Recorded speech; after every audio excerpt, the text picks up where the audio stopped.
Това е редовна мисия на фонда, годишна, която така наречената мисия по член 4, която проверява здравословното състояние на българската икономика. В дните, в които са тук, представители на фонда се срещаха с българските власти, с частния сектор, с бизнеса, с неправителствен сектор. Финалните заключения на мисията са готови, ще бъдат публикувани в пълния вариант на сайта на фонда в 3 часа, така че ще можете да ги видите там. Сега господин Жан-Франсоа Дофен ще направи кратко изявление, след това сме готови за вашите въпроси. Като ще помоля при задаване на въпрос да казвате име и от коя медия сте. I assume it's my turn. Yeah. All right. Look, thank you very much for coming this afternoon. I appreciate your time. So maybe let me first give you some of the main conclusions of our visit here in Sofia, and then we'll open the floor for question and answers if you have any. As we've said already a number of times, the economy has been very resilient throughout the shocks that hit in the past few years, and there were a number of shocks starting from COVID and the Russia's war in Ukraine and the impact on commodity prices, etc.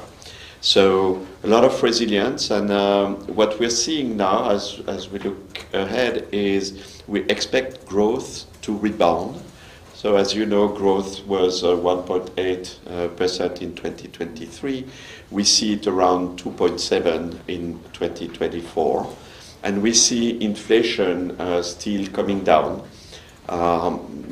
around probably on average for the harmonized index around 3.5 for the year 2024. Now, having said that, let me give some context before we move into the policy recommendations. Inflation is slowing down, but it remains higher than in peers. And importantly, we see many risks that could actually affect the path of the economy and push growth down and inflation up. In particular, there is a risk that the growth in economic partners, trading partners, would be slower than what we anticipated. And there is also the risk that geopolitical tensions and conflicts would again push commodity prices up, which would in turn rekindle inflations. In addition, the economy is facing long-standing challenges. As you know, poverty remains widespread, inequality is high, and the convergence of the income toward EU average is lagging that of peers.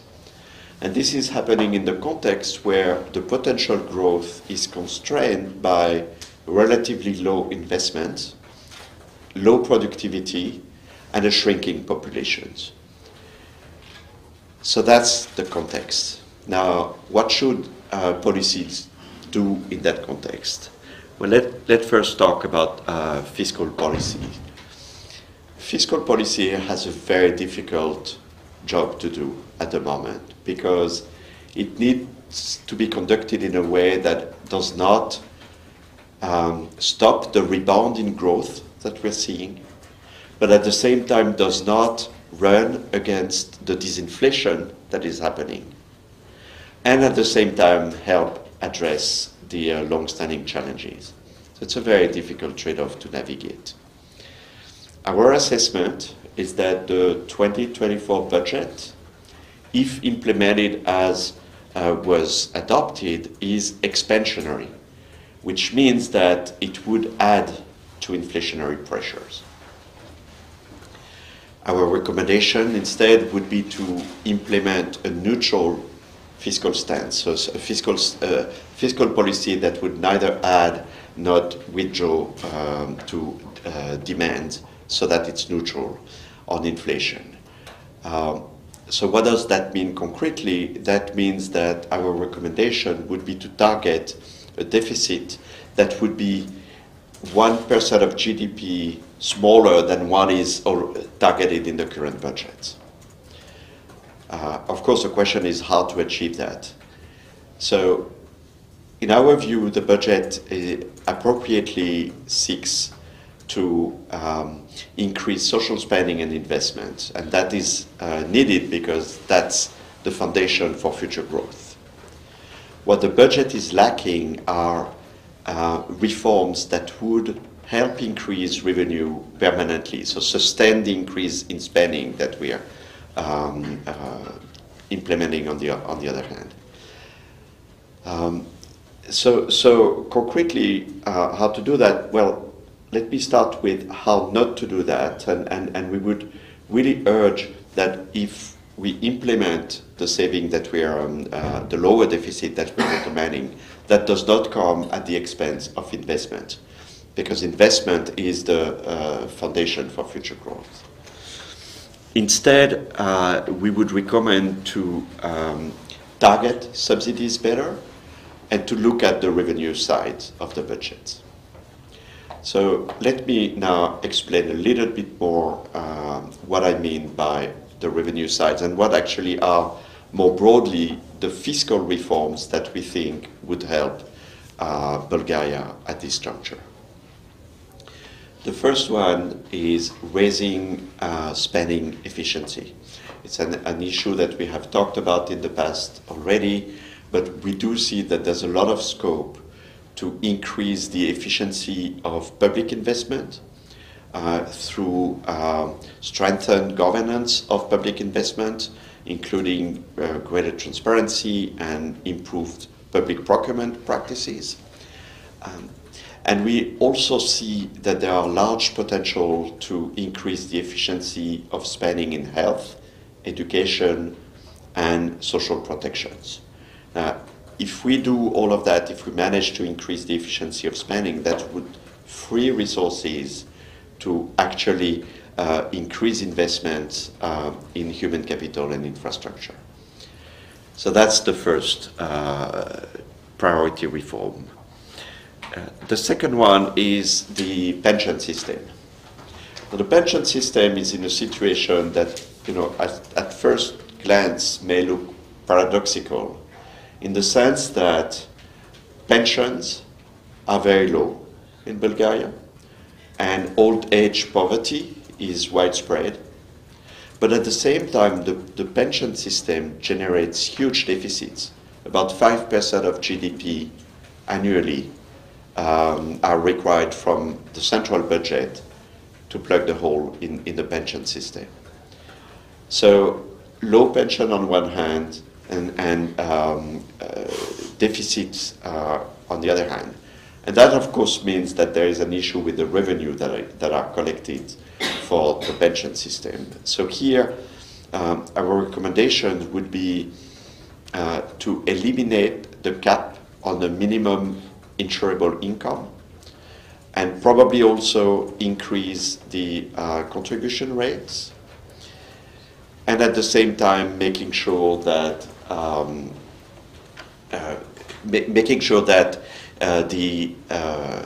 all contributions are paid on the income that should be subject to contributions. We would also recommend to look at the formula that determines how much pensioners earn in functions of how much they contributed throughout their lives to incentivize actually contribution. So that was the second big reforms on the fiscal side. The third one relates to the tax system. So regarding the tax system, first, we think that in the budget there was a missed opportunity to return all of the VAT rates to the pre-COVID rates, so including those for restaurants. But more fundamentally, our view is that the low flat tax rates that we have in Bulgaria for the corporate tax as well as the personal income tax served their purpose when they were introduced long ago, but now hamper the development of Bulgaria's economy as well as the welfare of the population. What do I mean by that? I mean that this tax system does not collect enough revenue to invest. And I also mean that inequality in Bulgaria is one of the highest in the European Union. And when we look at the role of fiscal policies in redistributing income, this is the lowest in the European Union. And of course, the two are related, right? So our recommendation is to make the overall fiscal system more redistributive, and that can start with introducing a personal income tax that would be redistributive, so progressive personal income tax. And of course, these measures also would need to be implemented together with measures to ensure greater compliance of the large taxpayers through strengthened controls and auditing systems. That was the third point on the fiscal side. The fourth and last point we want to flag on the fiscal side relates to state-owned enterprises. What we observe in our analysis is that state-owned enterprises are much less profitable than private companies. And to some extent that's normal, because they carry a function in terms of investments or filling some of the gap that the private sector is not filling. So it is expected that the profitability of SOEs, state-owned enterprises, be lower than that of the private sector. But the gap here in Bulgaria is particularly large and larger than what we would expect. And that means that there is room to improve the efficiency and effectiveness of state-owned enterprises, which not only would have a positive impact on the budget, but actually would have a positive impact on the whole economy, because the insufficient productivity of state-owned enterprises spillovers to the rest of the economy because of their very central role in the economy. So that was our recommendations in terms of fiscal policy. Let me now move to more structural policies which are needed to foster higher productivity of the economy, higher competitiveness, and ultimately help have a more rapid income convergence towards the EU average, and at the end make the eventual entry in the euro a success. And for that, we see the priorities as threefold. The first one is strengthening governance, strengthening the rule of law, and addressing corruption. This is the cornerstone of a lot of reforms and improvements that can be achieved in Bulgaria. And several very important reforms were adopted recently at the end of last year, toward the end of last year, in terms of the overall judicial and constitutional organizations. Now, implementation of these reforms will be key to make a difference. Similarly, as you know, Bulgaria was recently included in the grey list of the Financial Action Task Force, the so-called FATF, and that typically has a negative impact on investments in countries that are grey listed. And it will be important to continue the efforts to address the recommendation of these institutions and so that Bulgaria can be removed from the grey list as quickly as possible. So that was the first point. The second point is investing in infrastructure and in human capital. This is also crucial to boost potential growth. And in terms of infrastructure, we see the priorities are investing in the transportation and connectivity networks. And in terms of human capital, it's really about improving the education system so that there's a better match between the qualifications that the education system produces and the needs in terms of skills that businesses have. Also improving the lifelong training and improving the digital literacy of the workforce, which is particularly important as AI is expected to make major changes to the way we work and the nature of jobs. And it's also, in terms of human capital, improving in the quality and access of healthcare. So that was the second big priority. The third one is promoting the green transition. We know this is crucial for Bulgaria as well as for the whole world.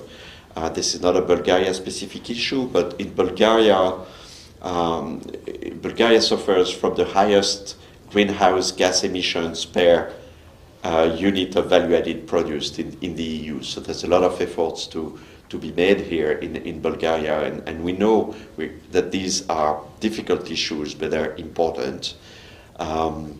So is, of course, continuing to secure energy supply as has been done largely successfully since the beginning of Russia's war in Ukraine.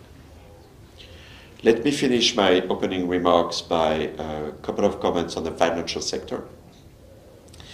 The banking sector is resilient, it's very well capitalized, it's liquid, it's profitable, and systemic risks remain moderate. At the same time, vigilance is still needed because we do see that credit is rising very rapidly in the real estate sector, both residential and commercial. And this requires careful monitoring to make sure we don't enter in a spiral where we, house price credit spiral that would then risk deteriorating asset qualities. And for that, we consider that the recent strengthening of the capital buffers measures was appropriate, the countercyclical buffer, was appropriate.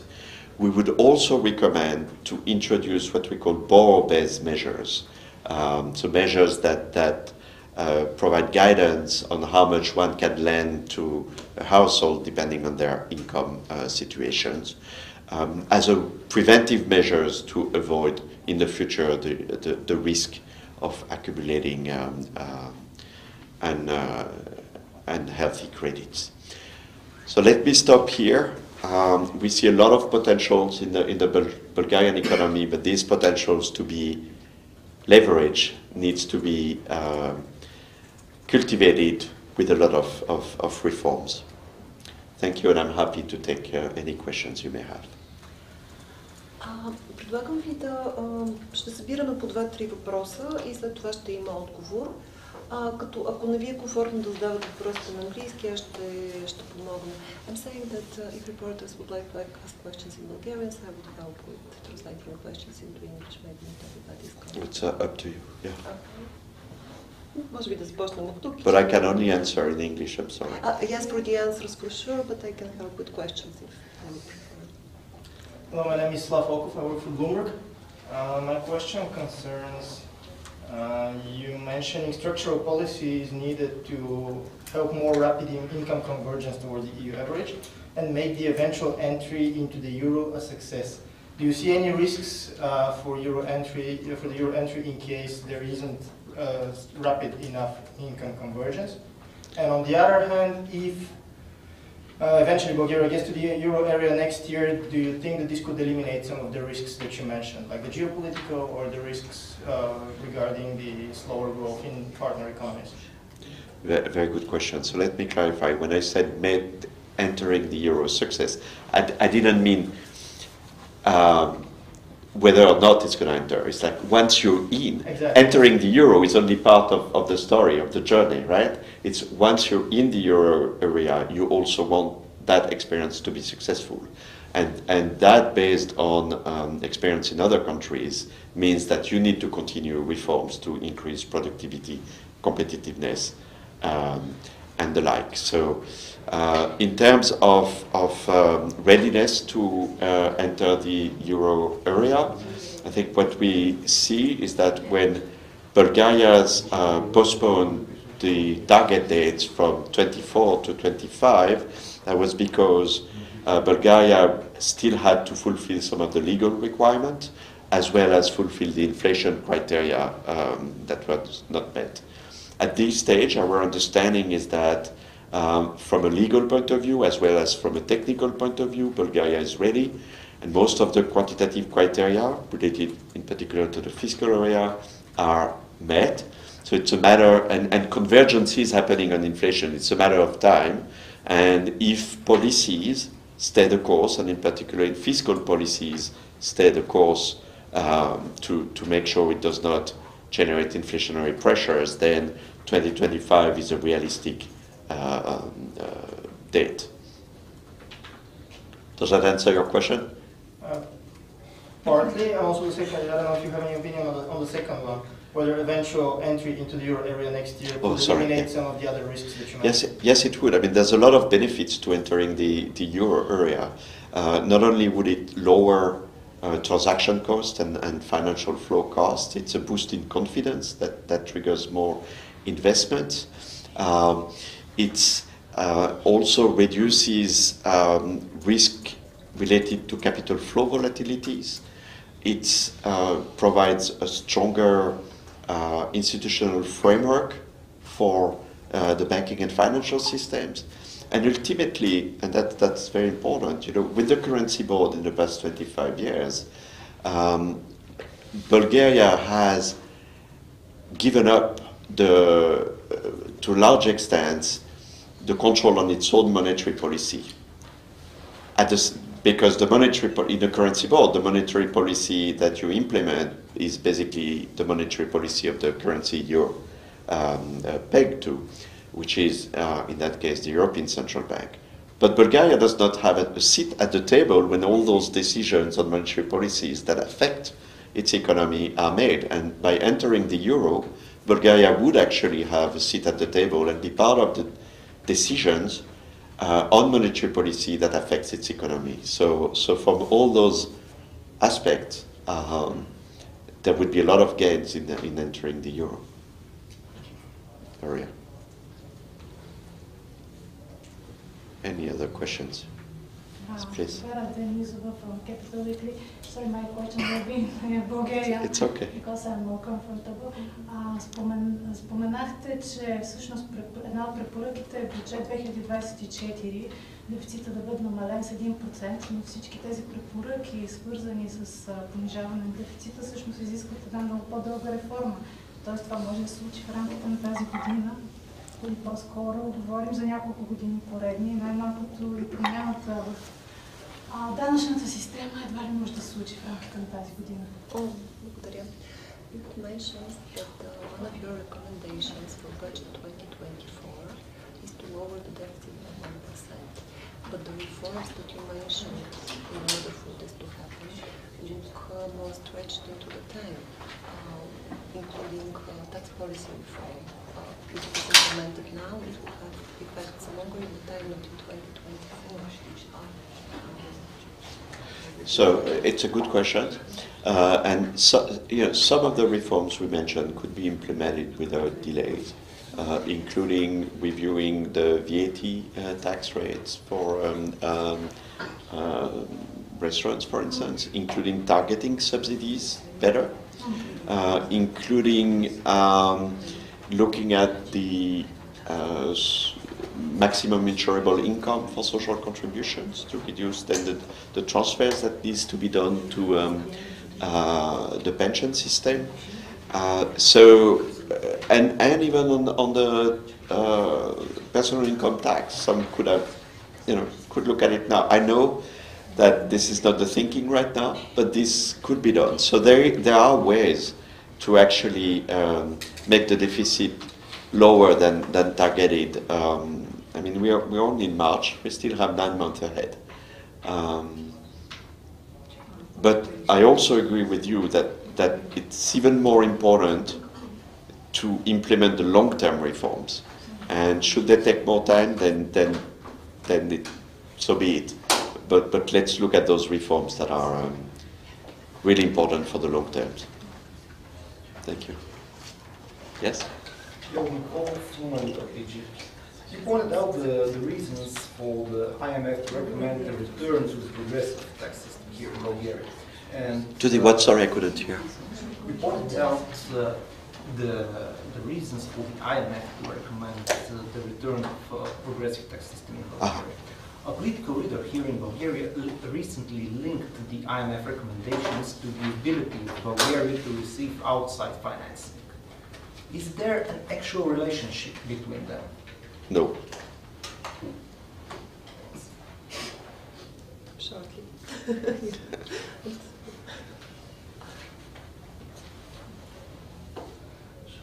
Any other questions?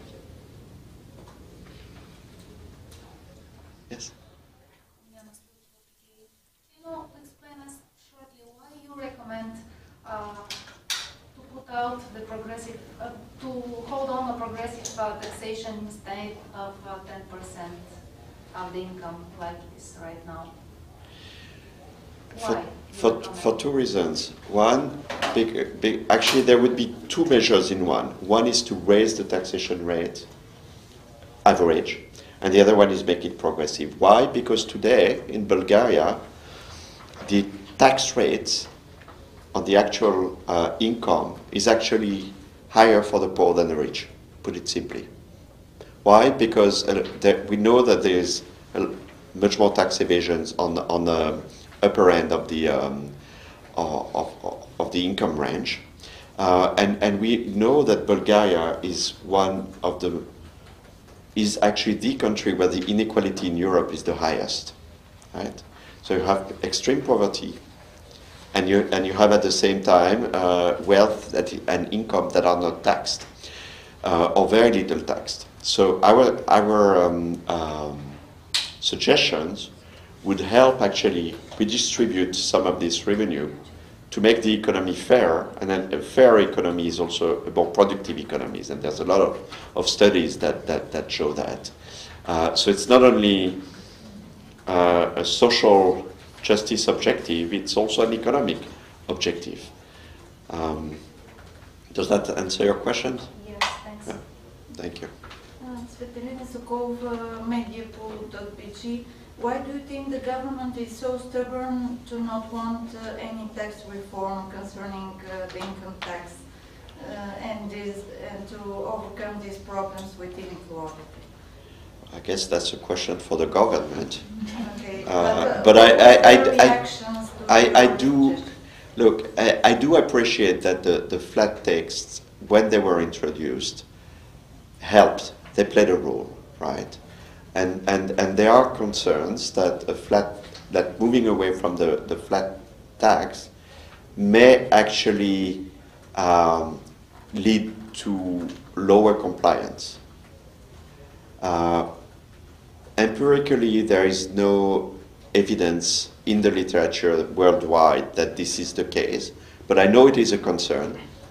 And that's also why in our recommendation we're saying, as you do that, make sure you also strengthen tax administration and tax controls to make sure that taxes that are due are paid. And do I understand correctly that you propose that we should abandon the caps on social contributions, the maximum? So there is now in the pension system, I mean, you understood correctly, there is now in the pension system a maximum insurable income, so that beyond a certain level your income is not subject to social contributions. That creates a lot of distortions. First, it's a loss in revenue, and two, it means also that the pension system or the contribution system is regressive, meaning that the contribution rate de facto is higher for the poorer income, for the lower income, than for the higher income, which does not quite make sense. So our recommendation is to abolish this maximum. One could also abolish the maximum pension at the same time, and then you contribute on the basis of your income, and you earn a pension on the basis of your income. And then you also would have a greater incentive to actually declare all your income and contribute on the basis of all your income. So that this is one of the reform, and this is why we're proposing this. So just a clarification, you mentioned an HCPI of 3.5%. Is this annual average? Average, yeah, annual average. Yeah. Any other questions? No? All right, then I wish you a wonderful afternoon. I know it's going to be busy. You're going to be writing a lot this afternoon, depending on the announcements. So, best wishes, and that's it. Thank you. Thank you.